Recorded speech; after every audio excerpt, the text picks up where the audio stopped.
ورنہ تمہارا فیٹ بڑھ رہا ہے اور زیادہ بڑھتا رہے گا۔ تو بیٹے نے جواب میں کہا کہ میں یہ دو چیزیں اوائڈ نہیں کر سکتی۔ تو ڈاکٹر صاحب نے کہا پھر تمہارا علاج بھی نہیں ہو سکتا، نکل جاؤ۔ یعنی گویا انسان پرہیز کرنے کا ارادہ کرتا ہے کیونکہ صحت کا مسئلہ ہے۔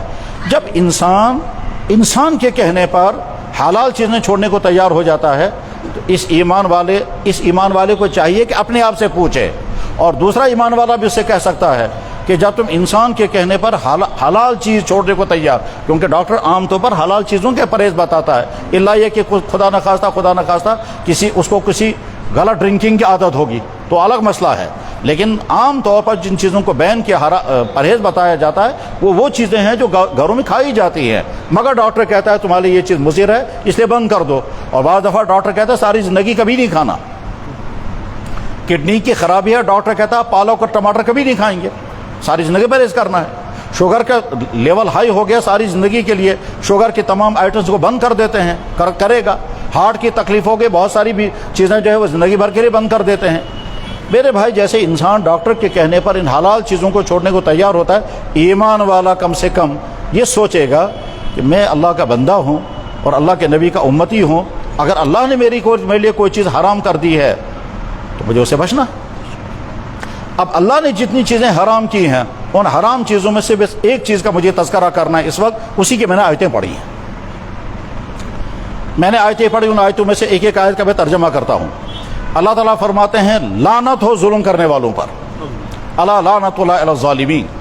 اللہ تعالیٰ شانو فرماتے ہیں یہ مت سمجھنا کہ اللہ غافل بیٹھا ہے ان انسانوں سے جو ظلم کرتے ہیں، ولا تحسبن اللہ غافلا عما یعمل الظالمون۔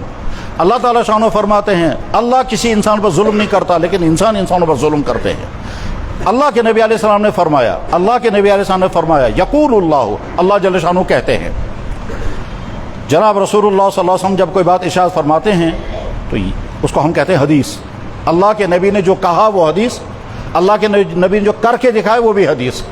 ایک کو کہتے ہیں قول رسول، ایک کو کہتے ہیں فعل رسول، بلکہ ایک چیز اور بھی حدیث ہوتی ہے، اور وہ یہ کہ اللہ کے نبی علیہ السلام کی موجودگی میں کسی نے کوئی کام کیا اور آپ نے دیکھا اور منع نہیں کیا، یہ بھی حدیث ہے، یہ بھی الاؤ ہو جاتا ہے۔ بلکہ ایک چیز اور بھی حدیث ہے جس کا تذکرہ عام طور پر نہیں ہوتا ہے، اللہ کے نبی کی جو جسمانی ذاتی حالات ہیں وہ بھی حدیث ہے، صفات رسول، احوال رسول۔ تو اقوال رسول، افعال رسول، تقریرات رسول اور صفات رسول یہ سب حدیث ہے۔ اور دنیا میں کسی شخص چاہے وہ نبی ہو چاہے غیر نبی ہو، کسی شخص کے تمام اقوال اور افعال، کسی شخص کی تمام باتیں اور اس کے تمام ایکشن ریکارڈ میں نہیں ہیں، صرف جناب رسول اکرم کی ذات ایسی ہے، ان کے تمام چیزیں موجود ہیں، حتیٰ کہ وہ چیزیں جو تنہائی میں ہوتی ہیں، وہ چیزیں جو بظاہر حیا کے خلاف ہیں وہ بھی حدیثوں میں بیان ہوتی ہیں، پرائیویٹ معاملہ بھی ازواج مطہرات بیان کرتی ہیں۔ تو جناب رسول اکرم صلی اللہ علیہ وسلم جب کوئی بات ارشاد فرماتے وہ حدیث ہے، اس حدیث میں کبھی اللہ کے نبی علیہ السلام اللہ کا پہلے حوالہ دیتے ہیں، یعنی جناب رسول اکرم صلی اللہ علیہ وسلم بات کہیں گے اس سے پہلے کہیں گے اللہ یہ کہتا ہے، تو جس میں اللہ کے نبی اللہ کا ریفرنس دیں اور ریفرنس دے کر پھر آگے بات ارشاد فرمائیں، اس کو کہتے ہیں حدیث قدسی۔ ویسے تو ہر حدیث اللہ کا حکم ہے لیکن الفاظ نبی کے ہوتے ہیں، مگر جس حدیث میں اللہ کے نبی اللہ کا حوالہ پہلے دے دیں اور پھر اس کو بیان کر دیں گے اس کو کہتے ہیں حدیث قدسی۔ تو ایک حدیث قدسی ہے جس میں اللہ کے نبی علیہ السلام نے فرمایا یقول اللہ یہ فرماتے ہیں یا عبادی اے میرے بندو حرمت علی الظلم، میں نے اپنے اوپر حرام کیا ہے ظلم کرنا۔ اللہ اپنے اوپر حرام کر رہے ہیں ظلم کرنا، حالانکہ اللہ کی ذات علی سے تو اس بات کا تصور بھی نہیں کیا جا سکتا کہ اللہ ظلم کریں گے، مگر چونکہ اگلی بات سمجھانی ہے، اس اگلی بات سمجھانے کے لیے اللہ نے پہلے کہا جو میں تمہیں آگے بیان کر رہا ہوں وہ میں نے اپنے لیے بھی بیان کر دی ہے۔ حالانکہ اللہ کو اپنے پر بیان کرنے کی، اللہ تو قادر مطلق ہے، اللہ جو چاہیں سو کر سکتے ہیں، اللہ مالک ہے، خالق ہے۔ اگر اللہ جل شانہ ابو جہل کو جنت میں لے جائیں گے، دنیا کے کسی انسان کو حق نہیں اعتراض کرنے کا، لیکن لے جائیں گے نہیں، کیونکہ قانون ہے، ایک ہے اللہ کی قدرت، ایک ہے اللہ کا قانون۔ اللہ کی قدرت اس کی کوئی حد نہیں، اللہ کی قدرت اس کی کوئی حد نہیں، اور ایک اللہ کا قانون۔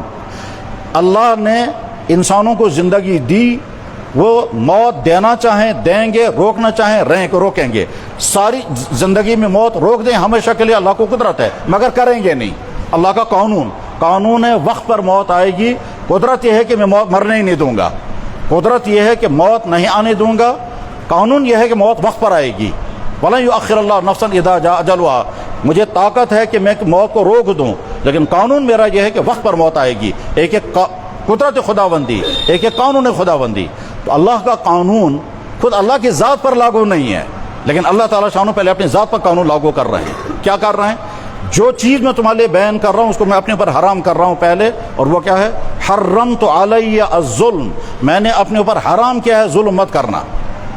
وجعلتہ بینکم محرما, تمہارے درمیان میں نے ظلم کو حرام کیا. فلا تظالموا, خبردار ظلم مت کرنا. اللہ کے نبی علیہ السلام نے ارشاد فرمایا کیا اتقی دعوت المظلوم, جب تم کسی پر ظلم کرو گے تو وہ جو مظلوم ہے اس کو جو آہ نکل جائے گی, اس کو جو وہ نکل جائے گی, اس کو جو دکھ ہوگا, اس آہ سے تم بچو, کیونکہ یہ آہ جو ہے یہ سیدھے عرش پر پہنچی ہے. فَإِنَّهُ لَيْسَ بَيْنَ اللَّهِ وَبَيْنَهُ حِجَاب, اس مظلوم کی آہ اور اللہ کے قبولیت کے درمیان میں بیچ میں کوئی چیز رکاوٹ نہیں بنتی. مظلوم کی آہ اور اس میں کوئی, جناب رسول اللہ صلی اللہ علیہ وسلم نے ارشاد فرمایا کہ اپنے بھائی کی مدد کرو, ظالم ہو تب بھی مدد کرو, مظلوم ہو تب بھی مدد کرو. انصر اخا, بخاری بھی حدیث ہے, انصر اخا کا, اپنے بھائی کی مدد کرو, ظالمن او مظلومن, اپنے بھائی کی مدد کرو چاہے وہ ظالم ہو تب بھی مدد کرو اور مظلوم ہو تب بھی مدد کرو. تو صحابہ کرام صحابہ تھے, اس لیے صحابہ کرام کو اللہ نے واسطہ بنایا تھا نبی اور امت کے درمیان, تو انہیں سارا دین لینا تھا, اور اگر کہیں کوئی سوال پیدا ہوتا تو صحابہ سوال کرتے تاکہ آگے امت کے لیے کوئی الجھن نہ رہ جائے, کوئی کنفیوژن نہ ہو جائے. اس لیے صحابہ کھٹ سے سوال کرتے تھے, جو بات سمجھ میں آنے والی ہو پھر بھی سمجھ میں نہ آ جائے صحابہ فوراً سوال کرتے تھے, اور اگر کوئی بات سمجھ میں آنے والی نہیں ہے صرف ماننی ہے اس میں صحابہ کبھی سوال نہیں کرتے تھے, کہ ان کا مائنڈ سیٹ جو ہے وہ بالکل صحیح تھا. یعنی گویا وہ جانتے تھے یہ چیز سمجھ میں آنے والی نہیں ہے, ماننا ضروری ہے, اور یہ چیز ہمیں پوچھنی پڑے گی. مثلا صحابہ کرام نے کبھی نہیں کہا یا رسول اللہ ہمیں اللہ دکھائیے, کبھی صحابہ کرام نے نہیں کہا یا رسول اللہ ہم جس اللہ کو آپ بتا رہے ہیں وہ اللہ میں دکھائیے پہلے.